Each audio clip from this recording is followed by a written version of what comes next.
नमस्कार दोस्तों। आज एक नए टॉपिक पे बात करते हैं जिस पे अभी बहुत ज़्यादा कन्फ्यूजन चल रहा है यूट्यूब और बहुत ज़्यादा टेलीग्राम पे डिस्कशन चल रहा है कि ये रॉन्ग आंसर का सीन क्या है। ठीक है, तो मैंने पूरा पूरा पेपर देखा, सारे रिसोर्सेज देखे और जितने भी यूट्यूब पे चल रहे हैं बहुत सारी चीज़ें सही हैं, लेकिन वही है ना, कन्फ्यूजन की स्थिति बनी हुई है। तो मैं कुछ अपने कमेंट्स देना चाहता था जो मुझे लग रहा है कि मैंने तुरंत जब पेपर आया था तब भी मैंने फर्स्ट रिएक्शन देखा था कि क्या लग रहा है मुझे पेपर में, बट ये जो धीरे धीरे कट ऑफ बहुत ऊपर से नीचे आ रहा है, तो उसको मैंने समझा है कि पिछले 3-4 सालों में जैसे कैसे पैटर्न चेंज हुआ है और फिर कट ऑफ धीरे-धीरे आती रहती है। तो जो एंग्ज़ायटी बनी हुई है उसको मैं काम डाउन करने का थोड़ा आपका ट्राई करूँगा, कि मैं बताता हूँ कुछ चीज़ें, ज़रा ध्यान से सुनना। देखो, पेपर में जो मैंने देखा है इसमें जो मुझे पता लगा है जो श्योर शॉट है। श्योर शॉट है जो मुझे लग रहा है दावे के साथ, क्योंकि 20, 21, 22, 23 के अगर अटेम्प्ट्स को मैंने देखा है तो समझ आया कि 2 से 3 क्वेश्चन मैं दावे के साथ बोल रहा हूँ, 20 and 52 and 70 of this set, current set, maybe it is A set. So these questions are completely wrong just because of some translation error or whether conceptual error. ये तो गलत है, ठीक है। तो और बाकी के अगर मैं देख रहा हूँ कि 17, 18 of this set, paper set A, and 2 questions और जो डिबेटेबल है। डिबेटेबल इन द सेंस कि आप उस पर कुछ बोल ही नहीं सकते हो। हाँ, उन पर डिबेट है कि इसका बी होगा या डी होगा, बट यूपीएससी उसको क्या देती है वो अभी भी डिलेमा है। तो अगर ये देखा जाए 4 क्वेश्चन, ये 3-4 क्वेश्चन डिबेट वाले और 3 क्वेश्चन जो कंप्लीटली रॉन्ग है, जो डिलीट होने की कगार पे हैं, पक्का डिलीट होंगे। ठीक है, अब पक्का क्यों कह रहे हो यार?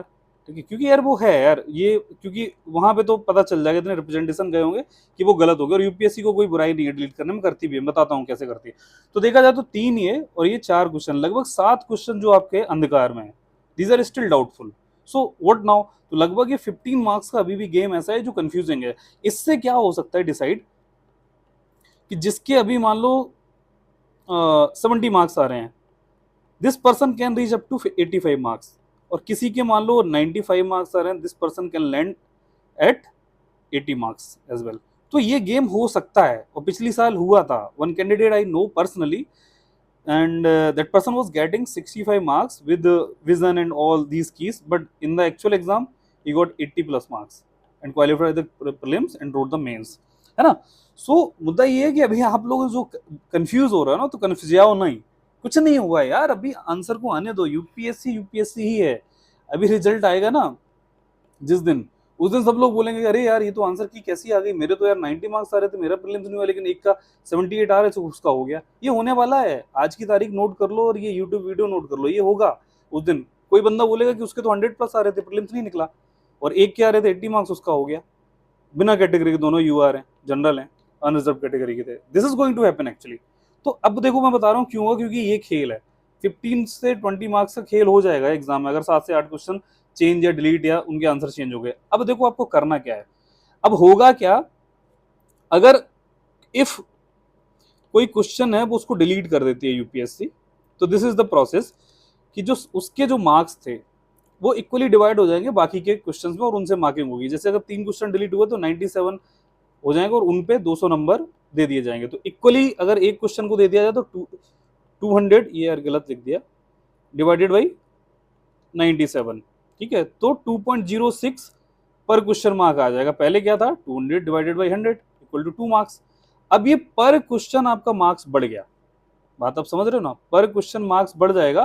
तो अब देखो फायदा घाटा किसको होगा, ये वही पॉलिटिकल सिचुएशन बन गई कि यार इनको इतनी सीट्स आई उनकी, तो होगा क्या, अगर ये ड्रॉप किए जाते हैं 3 क्वेश्चन, 3 क्वेश्चन अगर ड्रॉप किया जाता है ना, एंड प्रोवाइड द सिचुएशन पर question is having 2.06 2.06 marks, then what will be the scenario. अगर तीनों के तीनों किसी कैंडिडेट ने ए ने राइट करे थे उसको, तो वो लॉस में है यार, क्लियर है यार। अब अच्छा मानो या बुरा मानो, but this is the actual fact कि जो हो सकता है। तो उसको 2.06 के हिसाब से 6.1 मार्क्स का लॉस है, अगर उसका सही हो रहा होता तो।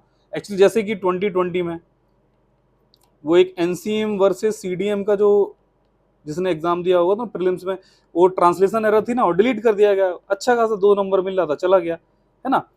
तो ये उस आदमी को लॉस होगा जिसके तीनों के तीनों क्वेश्चन सही थे। But similarly if there is a candidate who is getting all the 3 these questions negative, then उसको बेनिफिट है। ठीक है, बेनिफिट कितना है कि उसके जो नेगेटिव मार्क्स हो रहे थे, कितने हो रहे थे पहले, 0.66, अब पर क्वेश्चन अगर मार्क्स बढ़ गया 2.06 का पर क्वेश्चन हो गया तो इसको डिवाइडेड बाई 3 करके 0.68 आ रहा है, तो ये जो मार्क्स है, तो उसको ये 3 नंबर में जो नेगेटिव मार्क्स आ रहे थे वो बच गए, तो उसको क्या हो गया, ये पॉजिटिव के 2.06 मार्क्स उसके बच गए, मिल गए। और तो भाई ये तो फायदा में है ना। तो आप ऐसा ना सोचो कि मेरा घाटा हो गया मेरा फायदा हो गया, this is up to UPSC. ठीक, अब आपको करना क्या है, देयर इज अ क्वेश्चन कि हम सर करें क्या। भाई ये तो स्थिति ऐसी बने रहेगी, मैं बता रहा हूँ, जब तक रिजल्ट नहीं आएगा तो ये उधेड़बुन बनी रहेगी। तो आप लोग क्या करो, देखो कहते हैं ना कि छोटी छोटी एक एक बूंद से घड़ा भर जाता है, उसको थोड़ा सीखो। एक मैं बता रहा हूँ, एक मेरी सिस्टर का एग्जाम था, केबीएस टीचिंग का एग्जाम था, सब कुछ हो गया, भर्ती हो गई, ज्वाइनिंग हो गई, स्कूल का लेटर आने वाला था, बट एक आदमी था, उसने कोर्ट में अपील लगा दी। मैं नहीं कह रहा हूँ कोर्ट में चले जाओ, मैं कुछ और बताना चाहता हूँ, उसने रिप्रेजेंटेशन दे दिया, उसको कुछ लूपहोल्स दिखे और उसने बता दिया। हुआ ये 15-20 दिन बाद वो पूरी भर्ती कैंसिल हो गई। तो एक केवल एक आदमी, कहते हैं ना अकेला क्या कहते हैं हिंदी में वो मुहावरा, अकेला चना भाड़ नहीं फोड़ सकता, बट कभी कभी ना ये हो जाता है, अकेला आदमी बहुत कुछ कर सकता है। तो देखो आपको क्या करना, you will have to do representation to UPSC. What does that mean, 2020 civil services prelims में देखो क्या हुआ था, रिप्रेजेंटेशन गए थे और 2 क्वेश्चन डिलीट हुए थे, अभी मैं प्रूफ दिखा रहा हूँ, और एक क्वेश्चन का आंसर चेंज हुआ था। अब मैं कैसे कह दूं, अरे पहले क्या आंसर था और अब बाद में चेंज हो गया, कैसे बोल दूं। मैं आपको कुछ चीज दिखा रहा हूँ, सुनो उसको ध्यान से, समझना मैं क्या कहना चाह रहा हूँ। ठीक है, ध्यान से सुनो। देखो ये है सिविल सर्विसेज की 2020 की प्रीलिम्स की आंसर की ऑफिशियल, ठीक है, यूपीएससी ने, उसने देखो लिखा है नंबर ऑफ क्वेश्चन ड्रॉप 2, ठीक है, बाद में लिखा हुआ है हाथ से 02, है ना। अब क्या है, ये देखो एक 27th क्वेश्चन जो क्रॉस लगा है, this is deleted, and this 52nd question, this is deleted. Now just carefully observe the 56th question, देखो इसको फ्लूइड लगा के, व्हाइटनर लगा के सही किया हुआ है see, it is not printed, it is done by hand only, है ना। तो ये कहीं ना कहीं ये जो आपका आंसर ये चेंज हुआ है, पहले कुछ रहा होगा क्योंकि ऑफिशियल रखी होगी, जो एग्जामिनर सेट करके रखी होगी, बाद में इसको बोला कि फ्लूइड लगा के इसका आंसर चेंज करो। क्यों चेंज करो, just because of those representation. तो ये चीज यार कर लो, कुछ नहीं तो कुछ नहीं, अगर मान लो कल को कट ऑफ 82 गई और आपके 81.5 आ रहे होंगे ना, तब आपको रिग्रेट होगा कि यार काश यार कर लेते। ठीक है, तो अंत तक लड़ना है तो लड़ो ना यार, फिर आप ऐसे तलवार डाल के मैदान से भाग जाओगे तो कैसे क्या हुआ यार, ऐसे नहीं करो। चलो अब देखते हैं कि क्या क्या क्वेश्चंस गलत हैं, उसको जल्दी से मैं बताता हूँ।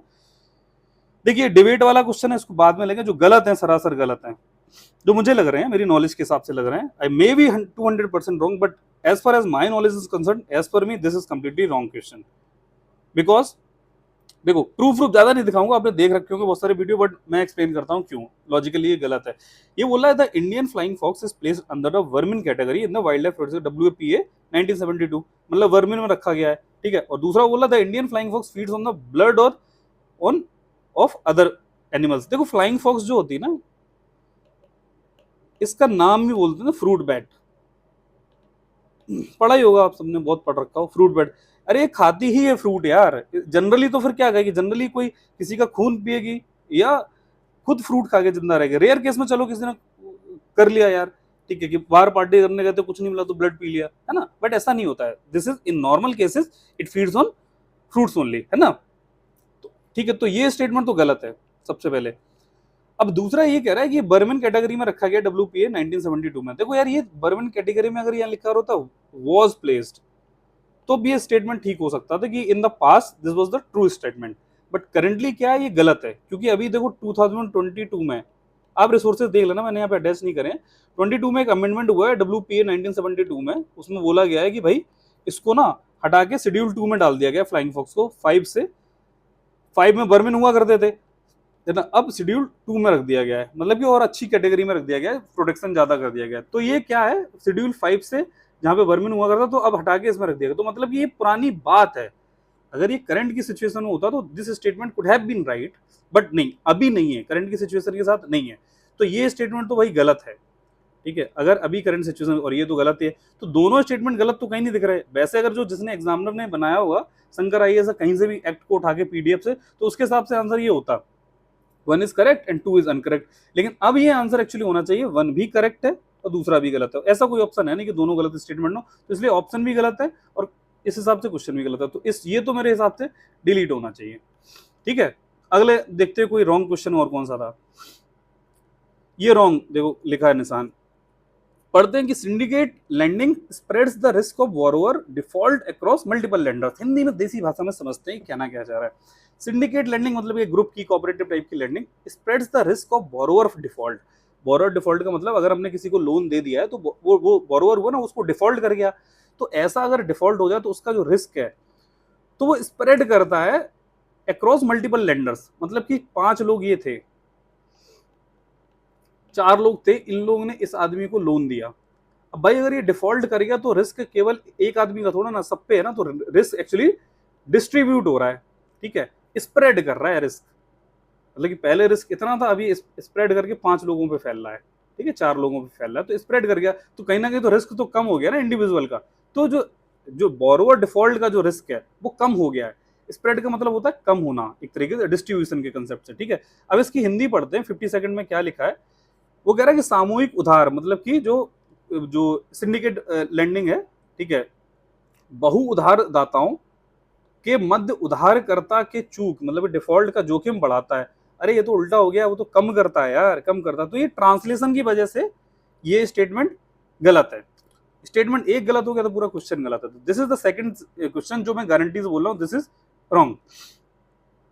अब आ जाते हैं एक आध और देख लेते हैं जो गलत है, जो 3 मैंने क्वेश्चन बताए थे गलत है, ये रॉन्ग है। देखो 17th क्वेश्चन देखते हैं। The north eastern council NEC was established by north eastern act council act this subsequent to amendment of NEC act in 2002 the council comprises which of the following members. मतलब कि इस amendment के बाद council में कौन कौन लोग हैं।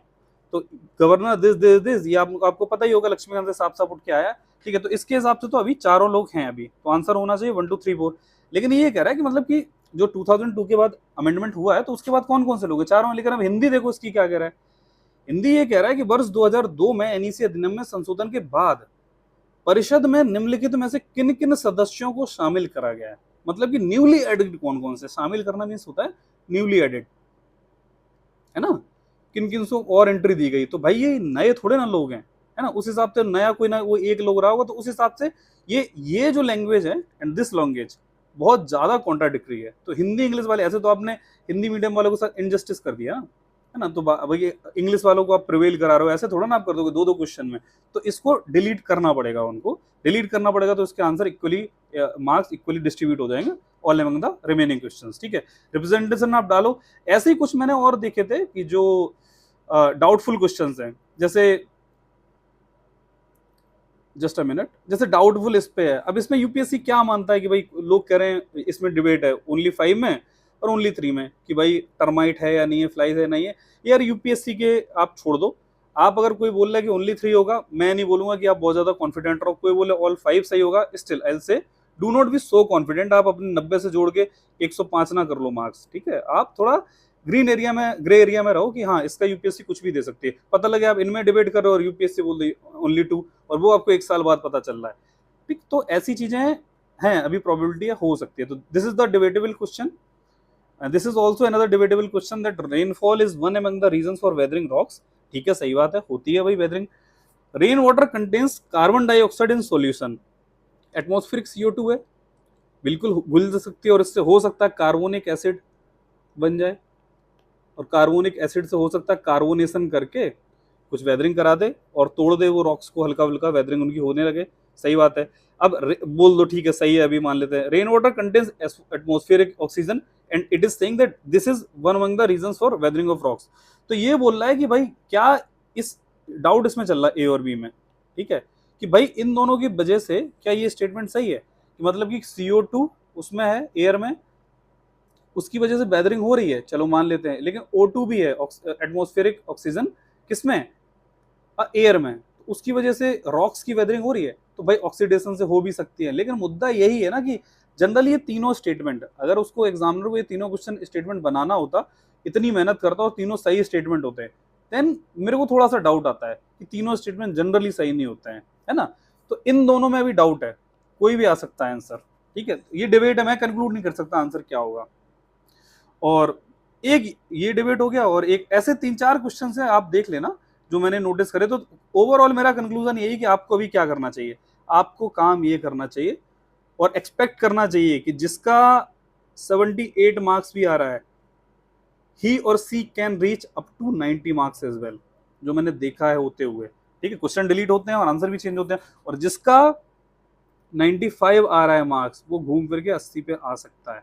तो दिस इज हाई प्रोबेबिलिटी। तो just do your thing. UPSC ने दिया तो उसको मोरली प्रेशर करो कि भाई ये गलत है। यूपीएससी का चेयरमैन देखेगा कि उनका रूल मेरे हिसाब से यही होगा कि जिस क्वेश्चन पे नंबर ऑफ जैसे रिप्रेजेंटेशन बहुत ज्यादा आ रहे हैं, तो मेरे हिसाब से उन्हीं रिप्रेजेंटेशन को क्वेश्चन को कंसीडर करेंगे, और छोटे मोटे किसी पे 1000 रिप्रेजेंटेशन आए हैं, किसी पे 500 आए हैं, तो इनको कंसीडर नहीं करेगा। कोई क्वेश्चन पे मान लो आ गए 5000 रिप्रेजेंटेशन, तो उसको देखेंगे। तो जो आपको डाउटफुल लग रहा है, just do your part, represent करो और अच्छा सोचो। अच्छा सोचो। जो भी 75 के ऊपर हैं या 80 के ऊपर, मैं बोलूंगा एक्चुअली, क्योंकि कट ऑफ यार 75 तो नहीं जाएगी, 80 के ऊपर हैं, उनको मेरे हिसाब से मेंस की प्रिपरेशन करनी चाहिए। नहीं भी करोगे तो क्या हुआ यार, आज नहीं तो कल करनी पड़ेगी, है ना। तो ये आपको लग रहा है कि कुछ चीजें आप मेंस के हिसाब से सीख सकते हो, कल से एक मेंस के आंसर राइटिंग की फ्री टेस्ट सीरीज, और जो टेस्ट सीरीज नहीं, लेक्चर सीरीज आएगी, आप टेलीग्राम पे सर्च कर सकते हो @x_IAS। आपको चीजें पता चल जाएंगी। कुछ हम फ्री में शुरू कर रहे हैं, बहुत सारी नई नई चीजें, टिप्स बताएंगे। X100 एक प्रोग्राम है आंसर राइटिंग का, वॉइस एवोल्यूशन बेस्ड। आप उसको आंसर्स को आपके वॉइस के हिसाब से इवेल्युएट किया जाएगा, आप ज्वाइन कर सकते हो। तो ठीक है, घबराना नहीं है। आप ये टेलीग्राम चैनल ज्वाइन करो और इस यूट्यूब लेक्चर को चैनल को सब्सक्राइब करो, जिससे आने वाली चीजें नई पता चल जाए। मुझे भी नहीं पता था यार क्यों लोग सब्सक्राइब कराते हैं, आज पता चल रहा है कि सब्सक्रिप्शन क्यों जरूरी है। तो जस्ट फॉर हेल्पिंग यू हम लोगों ने ये चैनल बनाया, आप सब्सक्राइब कर सकते हो, ठीक है। तो मिलते हैं जल्दी लेक्चर सीरीज में, ठीक है। Thank you. आप लोग रिप्रेजेंटेशन कर दो जाके। Take care.